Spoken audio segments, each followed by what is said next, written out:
Episode 1.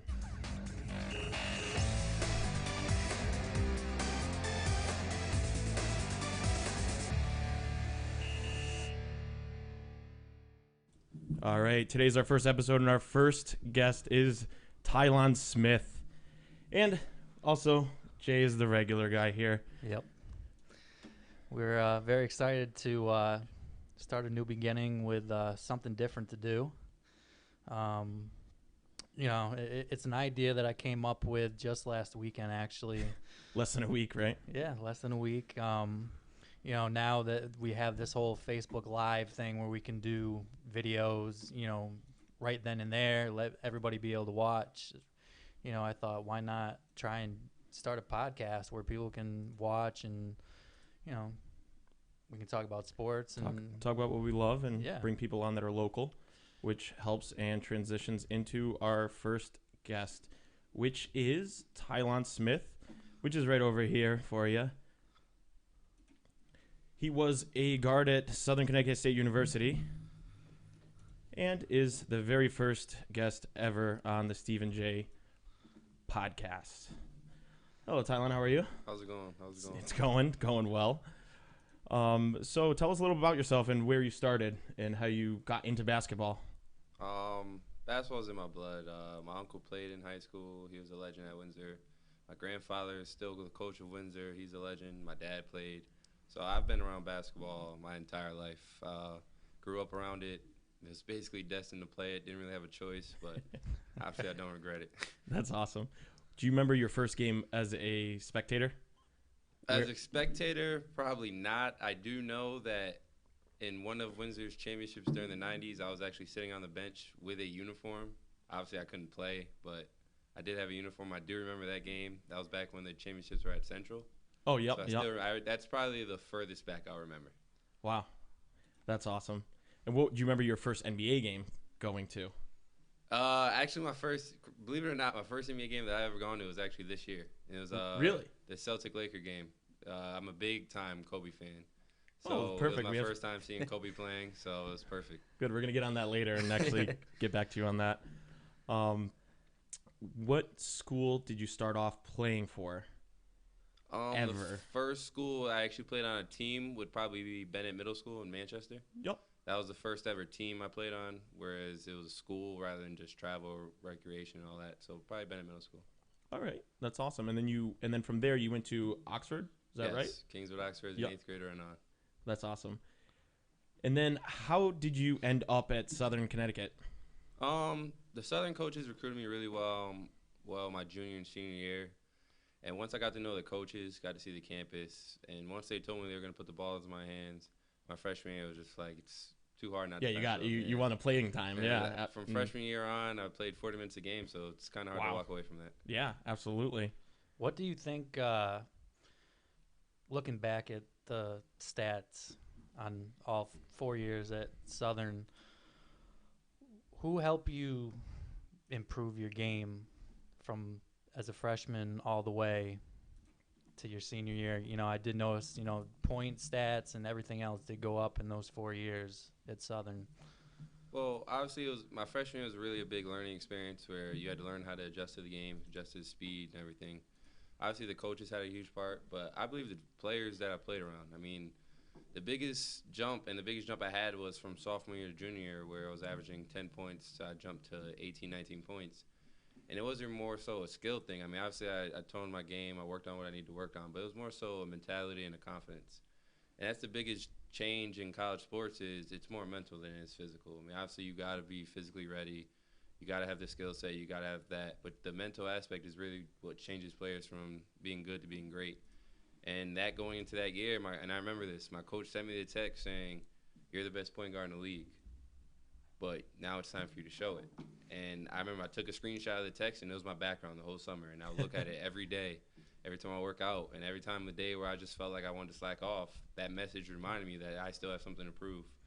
And my mentality that junior year was just to go out, prove it, because I knew I was the best point guard, but no one else did. Right. So if I know it, but no one else does, then who really knows it? And that was really the big jump for me was mentally.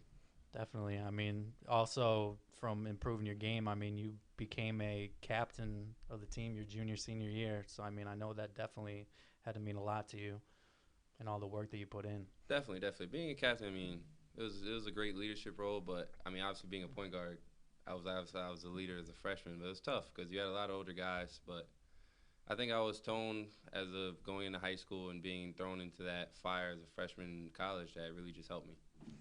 So how about your first 2 years there? What was your record, your team record there, your first 2 years? My first 2 years, my freshman year Do you we remember? were 14 and 13, Yep. and my sophomore year we were 17 and 10. And I remember my freshman year was their first winning season in almost a decade. Yeah, I recall it was quite a bit. Yeah, it was. Two and They were like 2 and Yeah. 50 the Yeah. year Yep, before I yep, came there. Yeah, Yep, before you got so there. freshman year it was a record breaking season, but it was only 14 and 13. Yeah, they got to break records anyhow. How about your junior and senior year? Junior year 30 and 3, and then senior year I want to say 23, 24 and 6. That's crazy difference. So now, how did you like it playing the first 2 years to the last 2 years, and like the change in winning and success, and how did because you you guys like did that? get a championship. Yes, we got the first ever conference championship regular season and conference tournament. We also got the first region championship. Right, and that was that the championship was that in 2015? 2014. 14. Okay. We won the conference, both regular season and conference, and then run the region. And then my senior year, we won the regular season. But freshman and sophomore year, I mean, I enjoyed it. I mean, I loved it. It was a grind. We really figured out what college basketball is about. But obviously, junior, senior year is where all the fun came with all the winning. Yeah. But I don't think junior, senior year happened without freshman and sophomore year. And we were just a really young team our freshman year. We started 3 freshmen, Yep. a sophomore, and a junior. So we were one of the younger teams. So we knew that time was coming. We knew that junior, senior year was coming. Right. Yeah. So do you think starting off with a team with a lot younger players is more beneficial as a player to improve your game overall for the 4 years, or do you think coming in with experience, playing with an experienced team is better as a individual? I think what we're seeing now is a lot of younger teams that come up together, and that's what. I mean, I'm a North Carolina fan, so I'm gonna hate myself later, but that's what made Duke really good. Is they had 4-year basketball players, and they weren't really one and dones. I know if they transitioned to that now, but Yep. they grew up together. So by junior, senior year, they were winning 30 games. They were in the championship. They're always a contender. So I think building with that younger team really helps the team. It helps individual players, and it helps the coaching staff because and you start to build that trust that you know what players are going to give you, you know what to expect, and you know that you don't have to be so much hands-on once they got older. And Right. just having the 2 players that I came in with, we really grew a lot in those 4 years, and we became the leaders of the program and the face of the program. Right. That's awesome. Now, I know something that a lot of people won't be able to have happen in their lives. What was it like being able to play in an expedition game against UConn? That was my next question. I was literally just going to ask that. Well, actually, I was blessed to play twice. So the second time around was a lot more different than the first time, but it was a great experience. I mean, playing Gamble, there's no other feeling. I mean, obviously, growing up in Connecticut, UConn is the closest thing to a pro team we have Right. Yep. for basketball. So playing it was really breathtaking. I mean, you see all these guys, you see the UConn across the jerseys, but at the bottom line is you got to remember you're playing against them. You're trying to win the game. And in our junior year, we put up a really good fight where it's a team that actually won the national championship. I mean, obviously, we cut it to 9 with 9 minutes left in the game, and then they obviously went on their run. But, I mean, just to play in that atmosphere, to get that feel, and to be able to compete with a team like that, I mean, it was honestly – I think that game was what really transcended our junior year, which was a 30-3 season, because it gave us that confidence that we can play with a team like UConn, then there's no one on our schedule that we need to worry about. Now, was there any specific UConn player that you were hoping you were going to be able to guard? Not really, because I played against Shabazz before in AAU, so I've seen him. I believe that game I ended up against Boatwright, so I got my fair share at him. So, I mean, not really. Just playing in the game, being on that atmosphere and being on that level is all I was looking forward to. That's awesome. What, out of all the games that you've played in, including the games you play now, what was your favorite game and why? Or do you have one? This one's hard. I'm probably going to have Yeah. to say the conference championship game my junior year. We were playing our in-state rival, New Haven. It's a big rivalry game. We'd already beaten them twice that season. It was a heated rivalry, but it's also crazy. My best friend, who's Cyrus James, was also on the team. Yeah. So obviously that adds a little more to the thing. Just the way the whole game went down, it was a good game the whole way. And they actually went up 8 with 8 minutes left. And everyone thought, oh, it's over. Because New Haven was a really good team. And we actually fought back at home, came back, and Greg Langston actually ended up hitting the game winner to win the game for us. And it was great. I mean, obviously, I wouldn't be saying this if we didn't win. Yeah. Well, just the atmosphere, the level of the game.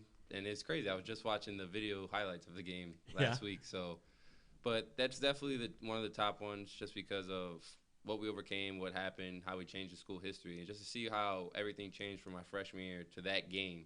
Because my freshman year, we didn't have any fans. I'm not going to lie. The basketball program was a joke.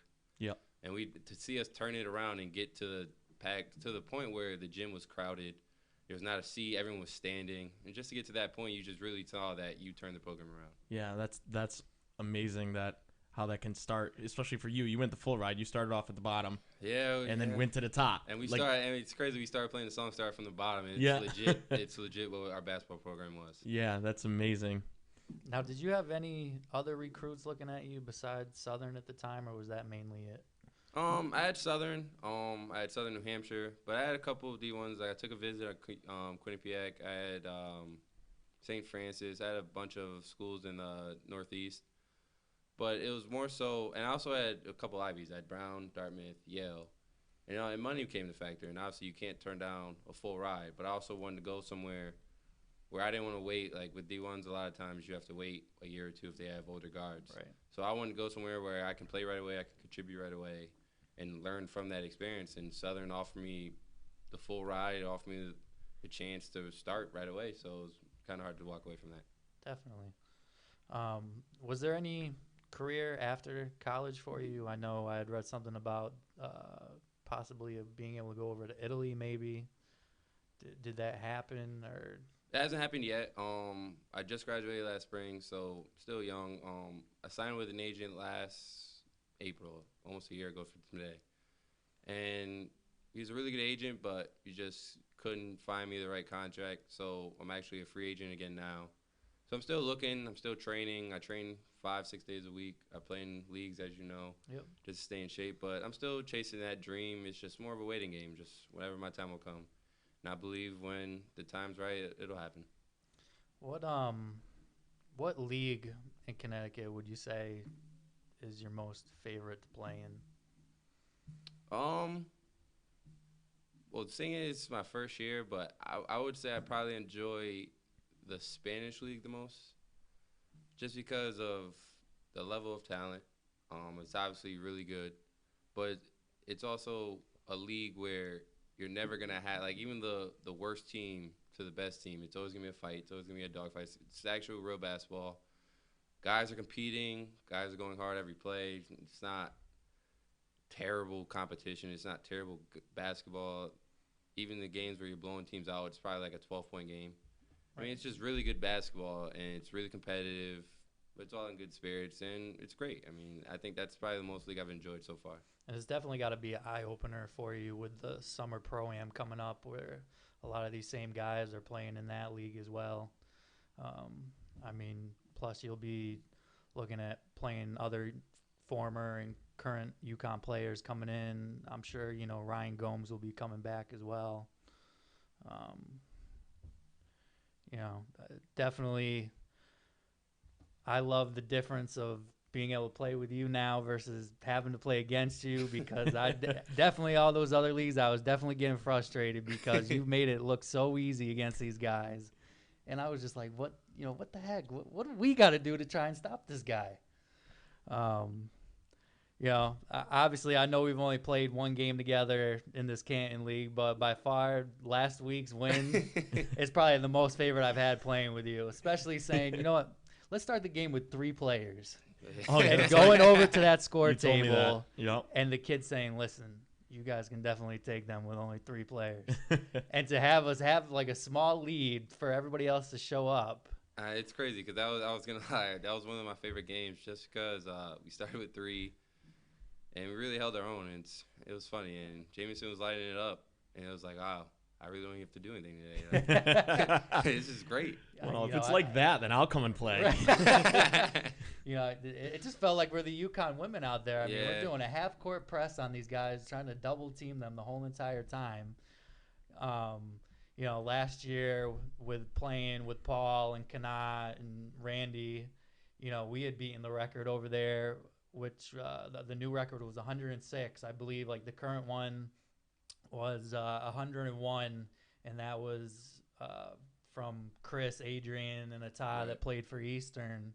And for us to go and try and break this new record, it just amazes me. And definitely think that we probably can go and beat that. I did see there was a group of older guys in it, so I don't see why we can't beat 115 points, especially if we have a full team. Yeah, we started the game with 3, so Don't start with 3 next time. We were That's talking some to advice. Kana and Paul, and we're like, if you guys would have been, we probably would have had 150 because we started the game with at least 8 minutes with just us 3. So Yeah. And they didn't even know what to do with us with just 3 players. I mean, they're stopping, they're looking where to pass the ball. I mean, Defense. yeah, well, they didn't have that either. They were playing a 2-3 zone against us, and they didn't even spread it.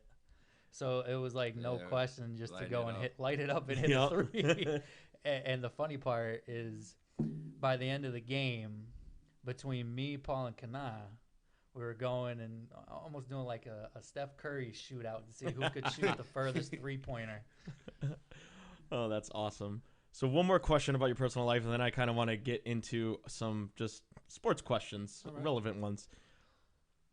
If you had to choose who your favorite coach was, who would it be and why? And can you say this, or are you going to offend a lot of people? Well, it's hard because I'm biased. Yep. Because my dad's coached me since I was 8. That's a fair answer. And he's probably the person that he's a huge reason why I'm the player I am today. He's the reason that I love basketball. He's pushed me. He knew how good I could become before I even thought about it. Yep. He saw the potential in me, and we used to bump heads a lot. I mean, my mom and my dad, they both coached me. My mom was the assistant. So just to have them as my coaches and my parents, I mean, obviously you can see where we could bump heads. Well, of course. I mean, you're go going home and you're supposed to be doing something, help your game, and you're not. And we had our fights, but I would have to say my dad is probably my favorite coach. And if I could ever have him coach me again, I would love it. Just because he didn't allow me to take shortcuts. He didn't give me handouts. He made me earn everything I got. And just it's a blessing to have that as a father. Yep. And I pray that when I have kids, I can be half the coach that he was to me. And he's by far my favorite coach. Just because everything he's done for me, everything he's taught me, everything he continues to teach me. So I would have to say my father. Biased That's awesome. Or not, but yeah, it is what it is. No, not biased. I mean, life coach, basketball coach. Definitely. I mean, everything all in one. That's father awesome. and mother. I'll say father and mother. They're both there, so father and mother. Yeah. My mom was the one that helped whenever me and my dad bumped heads. So yeah. She was always there, so both of them. That's awesome.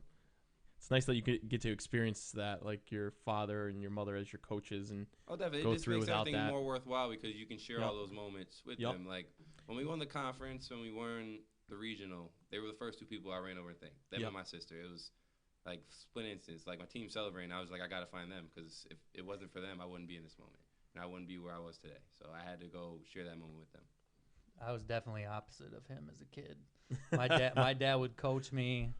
I would feel like I was the best player on the team, which, not to be cocky, I was. A lot of the other kids, they were not up to that level, and I basically was a sore loser.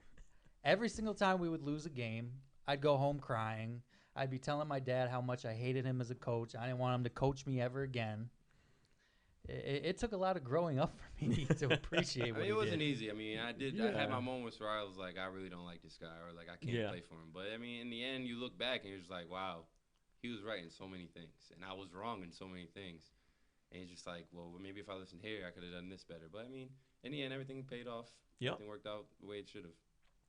All right, now we're gonna move on to real sports news, today's stuff. And since you brought up Kobe at the beginning of the show, I kind of want to ask you what you thoughts on Kobe's last game and what you like about him, what you liked about the game and everything.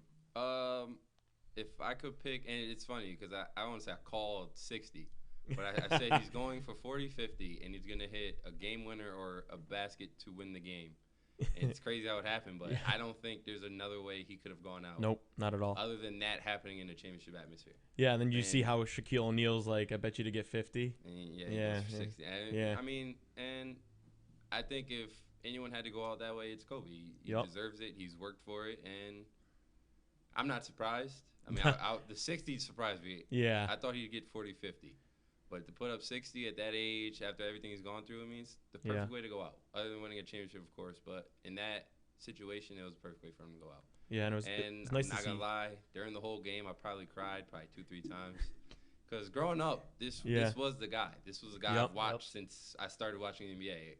I was a Laker fan, and I started watching Kobe. My dad used to show me videos of Magic when I was young, so I became a Laker fan. Then Kobe came along, so it was perfect. He showed me high school videos of him. And I just became a Kobe fan. So this was the guy I've watched from the time I started playing basketball to now, and just to see him go, it was sad and it hit me. Yeah. But, I mean, he's the last of that generation. He's the closest thing to Jordan. So, I mean, it's a sad day for the NBA, but I'm glad to see him go out that way.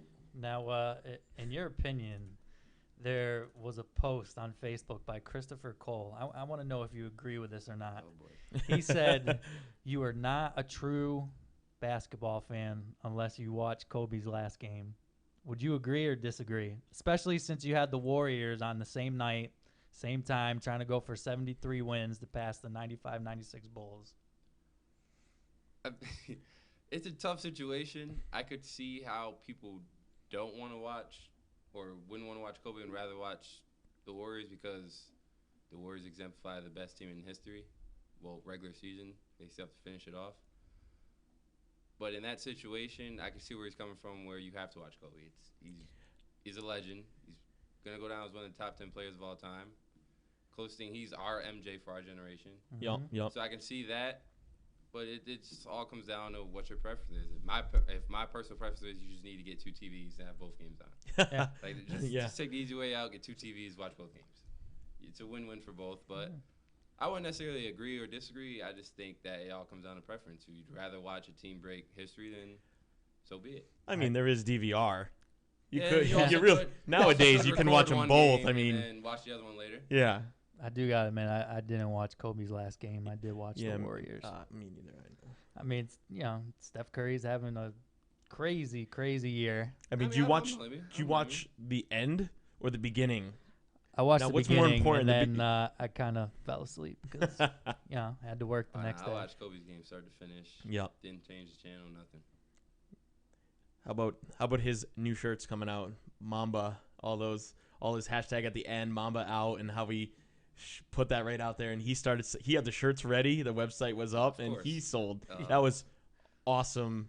Plug into the end of his career and continuing his money making. Yeah, and they even had record sales on all his merchandise that game too. I'm definitely getting his shirt. Yeah. So then, what do you think about the Warriors breaking the single season record? I'm bittersweet with it. The whole year, I mean, my dad's a Jordan fan, so I kind of felt for him. Yeah. And I kept asking him, I was like, "Are you gonna be upset if they break it?" And he's like, "They're not gonna break it. They're not gonna break it." So when it came down to they tied it, and I was like, "Are you gonna be upset if they win this game tonight?" He was like, "I'm gonna be pissed." He's a huge Jordan fan. So I'm like, well, I'm glad they broke it because I was able to witness it. Because obviously I don't remember. You could live it. 4 years old when they broke it. I was like, I don't remember that. Like I wasn't watching the games, but now to like live it and see it, and just see how they did it. Like it's team basketball. It wasn't just really one player or 2 players. I mean, so it's good for basketball. I'm glad they broke it. Hooray to them. Yeah. They obviously still have to finish it, and that's a tough road. Because if they don't win a championship, then everyone's gonna say, well, they broke the record, but they didn't win a championship. Right. And the Bulls did. Yeah. No, I know that as a Patriots fan. I know that. Oh, yeah. Don't worry, I know that very well, and that's why I'd probably watch Kobe over the Warriors in that game because I know what it's like to do an awesome season and then get to the go end. home with nothing. And that's probably the only year I've ever cheered for the Patriots. I'm a Raven fan. Yeah. I don't really like the Patriots. Don't worry, not many people do. That's because Randy Moss was on the team. Yep. He was one of my favorite football players. Yep. Crazy. That year was that year. 2007. If only for Randy. Completely blew it. I think that's what I hate the Patriots more is because they let him down. Yeah. all right. Enough of, no, I'm just kidding. And then talking about breaking records and making history, what's your opinion on the UConn women?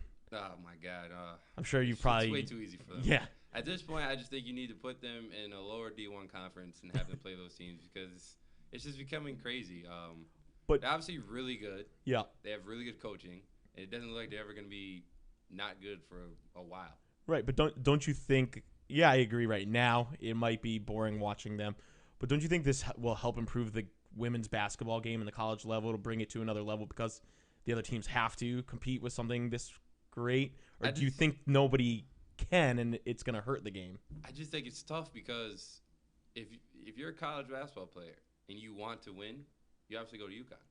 Right. So UConn's obviously going to get those top players because they want to win.